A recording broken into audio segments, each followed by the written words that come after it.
कैसी तबीयत आंटी की? खतरे की कोई बात नहीं है, लेकिन वो किसी स्ट्रेस में हैं जिसकी वजह से उनका बीपी और शुगर बहुत शूट कर गया था। ठीक है ना? आज तो अल्लाह ने बहुत फजल कर दिया, लेकिन बार बार ऐसा नहीं होता, इसलिए कोशिश कीजिए इन्हें स्ट्रेस से दूर रखिए। जी। हमने उन्हें रूम में शिफ्ट कर दिया है, आप उनसे मिल सकती हैं। Thank you so much.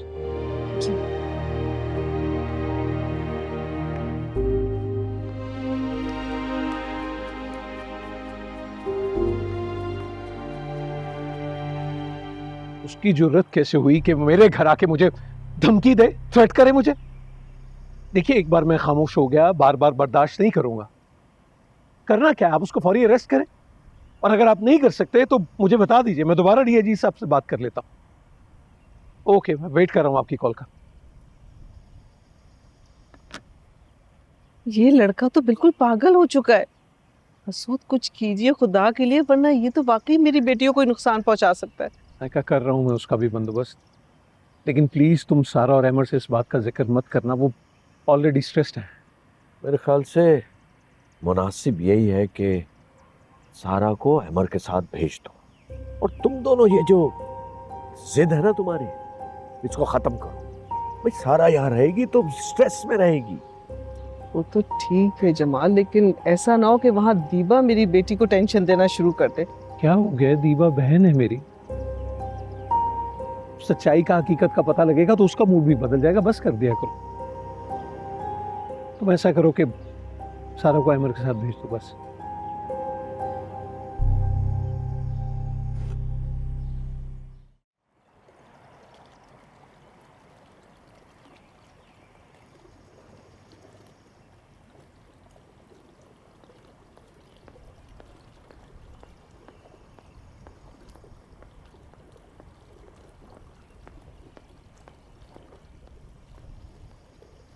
Aunty, nice to meet you. क्या मतलब है इस बात का? 50 काम कराते हैं, तनख्वाह एक की देते हैं। हमारे साथ भी यही मामला है, अपने काम से काम रखो। हाँ। आंटी,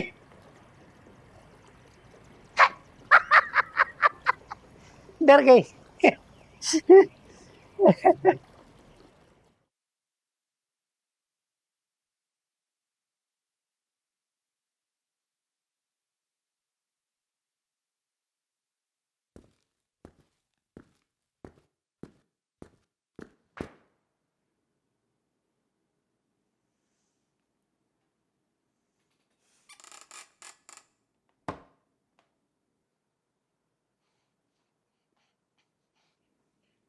क्या रिपोर्ट है?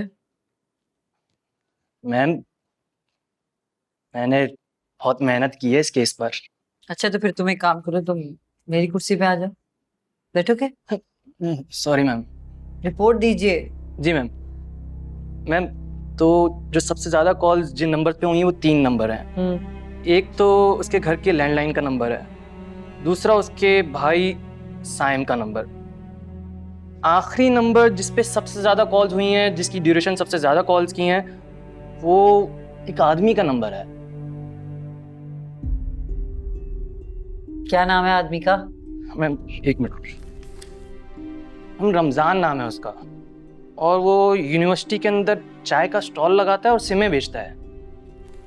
मैम, मुलजिमा के नंबर से तो सिर्फ एक ही कॉल आई है, और उसके बाद और उससे पहले का रिकॉर्ड हमारे पास नहीं है। तो कहाँ है रमजान? कब लेके आओगे उसको थाने? मैम, रमज़ान अभी गांव गए हुए, आदमी भेजे थे, तो वो वापस आता है तो उसको लेकर आता हूँ। उसके आने का इंतजार करेंगे हम। उसके पीछे किसी को गांव भेजिए, बंदे भिजवाएं पीछे और बरामद करें कहाँ है। Yes ma'am. जाइए। जी मैम।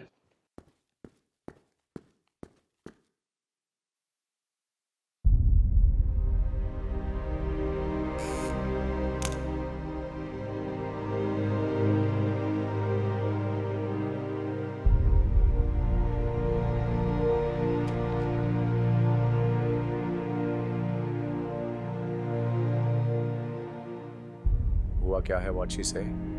इंजेक्शन दिया है, शी इज ब्लीडिंग।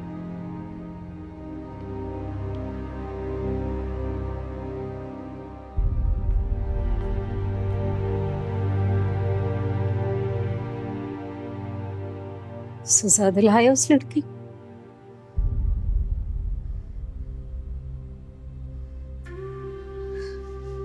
सजा हो गई ना उसे साईं। आपकी तबीयत अभी ठीक नहीं है, क्यों परेशान होती है? तबीयत तो मेरी अब कभी भी ठीक नहीं होगी, लेकिन अगर मेरे बेटे का खून रायगां चला गया तो मैं जिंदा नहीं रह सकूंगी। कानून का सहारा लिया है, कुछ वक्त तो लगेगा। जितना भी वक्त लग जाए, अपने भाई का बदला लेना है तुमने। उसकी मोहब्बत का कर्ज है तुम पर। वादा किया था तुमने उसकी मैयत पे, कसम खाई थी। तुम उसके कत्ल का बदला चुकाओगे। मैं जरूर चुकाऊंगा ना, पर अभी आप ठीक नहीं हो, आप इन बारे में मत सोचो। डॉक्टर ने कहा है 2-3 घंटे में आप यहाँ से डिस्चार्ज हो जाएगी। ये कौन है?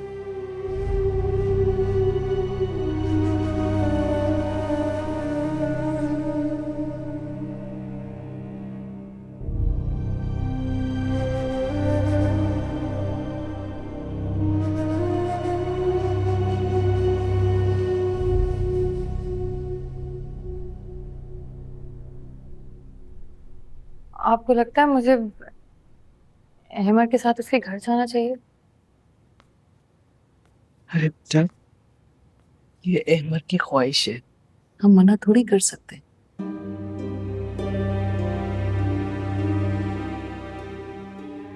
7 दिन के लिए तो छोड़ा है उन्होंने, दोबारा पकड़ कर ले जाएंगे मुझे। अरे नहीं बेटा, ऐसे थोड़ी कोई होता है।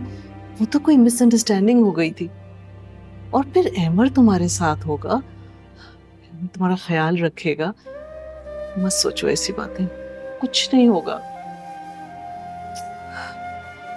बस मेरी जान, अब तुम अच्छे से तैयार हो। अहमद तुम्हारा इंतजार कर रहा है।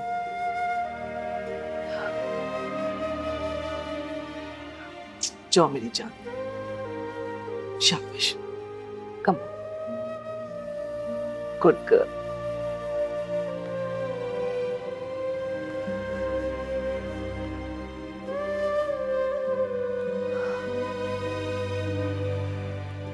मम्मा परेशान मत हो। पुलिस स्टेशन जाके डर गई है, वक्त लगेगा लेकिन संभल जाएगी।